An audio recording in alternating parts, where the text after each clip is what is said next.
Grijpstra, and this is my ukulele Flow, and this is how you play Flow's tune. You need the following chords. You start with C, then it's D7, G7 and C. Second time around you end in C7.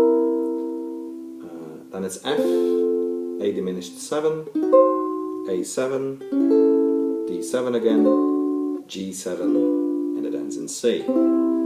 It sounds pretty much like this.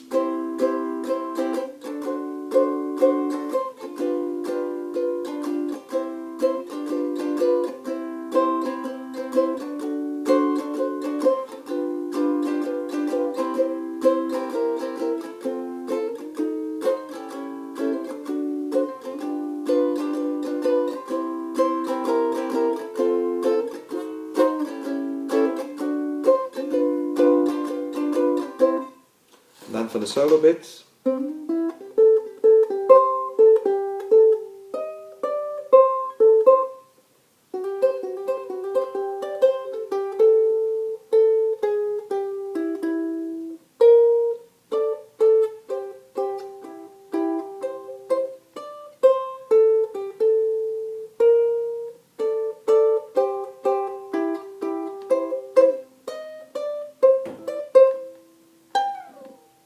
Hope you like it.